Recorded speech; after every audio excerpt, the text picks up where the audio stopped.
Ефір телеканалу АТР продовжує випуск новин «Заман». Сьогодні 3 листопада, це 980-й день анексії Криму, студія Ескендер Меметов. Сьогодні у випуску. Хрюкали та плакали і Путіну дякували. Виразить вам глибоку признательність. У севастопольців тече дах. Думали, Путин поможет, но нет. У КІПу новий ректор.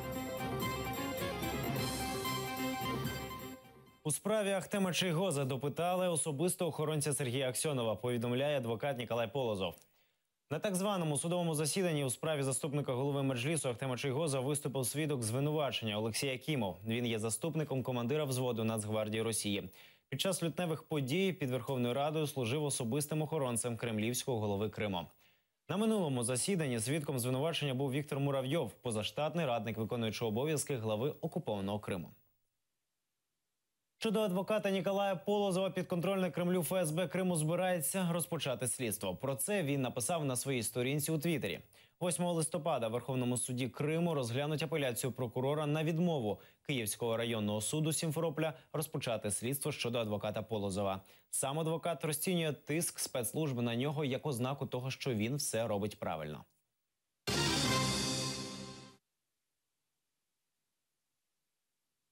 Україна не має державної стратегії повернення окупованого Криму. Про це уповноважена Верховної Ради України з прав людини Валерія Лутковська заявила в ефірі програми «Кримське питання» на телеканалі АТР. Я пока не вижу какой-то государственной стратегии, а как же мы будем возвращать Крым? К сожалению. Потому что и крымчанам было бы легче, если бы они понимали, что в будущем, пусть в необозримом, пусть далеком, но тем не менее в будущем видна перспектива. Успішна Україна – один з чинників деокупації Криму. Про це в інтерв'ю Радіо Свобода заявила посол Сполучених Штатів Америки в Україні Марія Йованович. За її словами, якщо впровадження реформ буде успішним, Україна стане привабливішою для мешканців окупованих територій.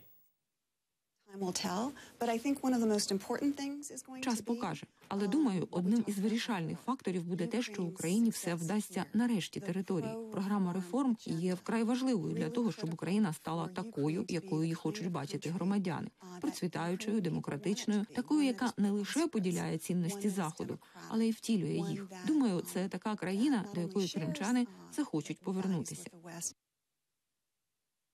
Від батька до сина. В окупованому Криму Февзій Якубов залишив крісло ректора інженерно-педагогічного університету.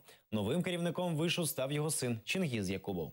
Історик Гульнара Бекірова до анексії півострова викладала в КІПу. Розповідає, призначення Чингіза – це не випадкове рішення.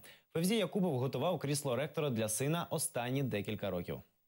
Я абсолютно не удивилась, но единственное, что меня несколько, может быть, удивило, что вообще Якубов решил уходить, но с другой стороны, возможно, это вот как раз вот его этот уход и связан с тем, что нужно, воцарить сына на этой должности, потому что потом, скорее всего, это было бы, сложнее, дай бог, конечно, ему здоровья, но, в принципе, конечно, сейчас такое естественная передача власти произошла. Я совершенно не удивилась, я бы больше удивилась, если бы ректором стал кто-то другой.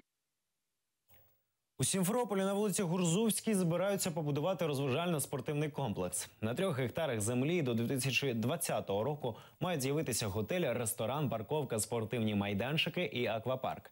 На громадських слуханнях у підконтрольній Росії мерії план схвалили.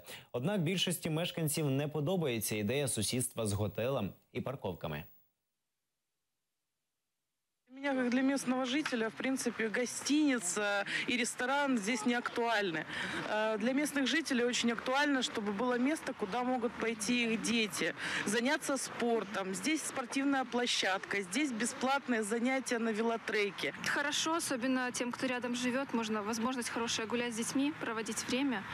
В принципе, одобряю. Я считаю, что для детей надо строить гостиницы. Гостиницы, у нас есть гостиницы. Гостиница «Москва», гостиница «Звездная» на Мотызалке. Пожалуйста, но я считаю, что здесь не сильно нужна гостиница. Здесь надо что-то для развития спорта, для детского спорта. Все меньше и меньше становится деревьев. И вырубать вот эти остатки и строить здесь то, что есть везде, я считаю, это просто нецелесообразно.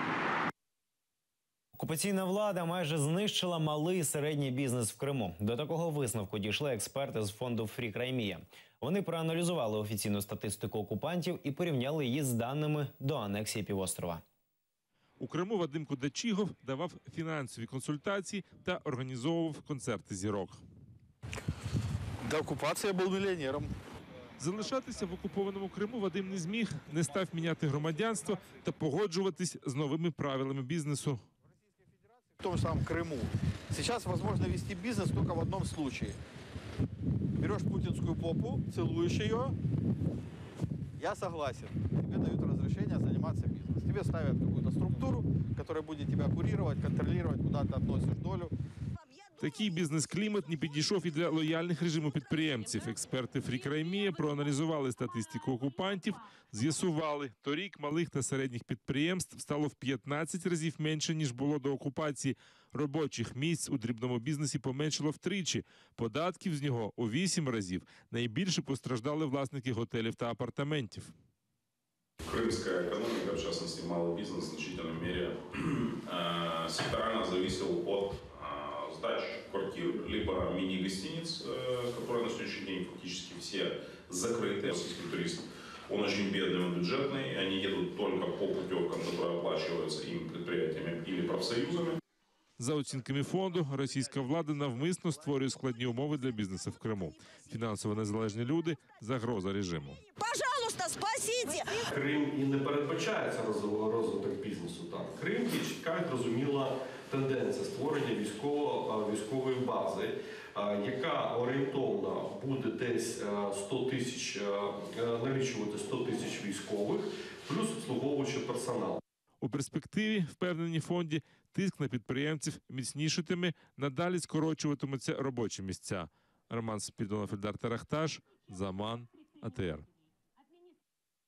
Дощі заливають мешканців будинку номер 21 по проспекту Гагаріна в Севастополі. Горище протікає. Севастопольці не встигають міняти переповнені дощовою водою цебра. Нещодавно у будинку зробили капремонт, на який виділили 1,5 мільйони рублів. Севастопольці тричі писали звернення підконтрольному Кремлю меру, але не допомогло. Заклик до президента Росії Путіна теж залишився без відповіді. Звонили в службу 1563. Звонили по дежурному телефону правительства Севастополя. Никто не приехал. Звонили в фонд содействия капитальному ремонту. Никто не приехал. Обратились за помощью к президенту России Путину. Он отписал письмо снова на Овсянникова. И стало еще хуже. Никакой помощи. Думали, Путин поможет. Но нет. Прокремлівські кримські татари на випередки вихваляють Владимира Путіна. Один під час своєї оди ледь не зарюмсав, інший видавав незвичайні вигуки. Дифірамби до російського керманича зібрали наші журналісти. Замість вівсянки на сніданок юшка з сьомги. Активні заняття спортом. Прибічник окупації Ібраїм Ширін про підготовку до зустрічі з Путіним звітує в соцмережах. Щопонеділка ми огірком. Вечірня версія. Готуємось до форуму ОНФ в Криму. Наприкінці жовтня російський президент відвідав форум в окупованій Ялті. Там Ібраїм Ширін емоційно дякує Путіну за всі блага окупантів для кримських татар. Потому что в Крыму теперь 3 государственных языка. Это крымско-татарский, украинский и русский. Хочу вас поблагодарить и сказать большое вам спасибо за указ о реабилитации коренных народов Крыма. Тяжело даже сдержаться, чтобы не заплакать, потому что это надо прочувствовать. Вже наступного дня у Фейсбуці стартувала акція. Видали всіх спільних друзів з Ширіним. Друзі, всіх, у кого в друзях є Ширін, видалю завтра вранці без вибачень та додаткових попереджень. У вас є час до завтра. Я подивився список спільних друзів. З багатьма розлучатися буде шкода. Як і обіцяв, всіх, хто дружив з цим ганебним зрадником, я видалив з френдів. За кілька днів чергову оду на свою честь Путін почув від президента так званого «Товариства кримських татар-інкішаф» Ескендера Белялова. Той, виступаючи в Астрахані, так розхвилювався, що аж хрюкнув. Згодом зібрався і повідомив – майбутнє кримських татар тільки в Росії. Уважаемый Владимир Владимирович, уважаемые члены Совета, спасибо за возможность быть здесь вместе с вами. Впервые за долгое время чаяния народа были услышаны, и уже на уровне государства принимаются очень значимые для народа решения. Еще раз, Владимир Владимирович, хочу выразить вам глубокую признательность за указ о реабилитации репрессированных народов Крыма.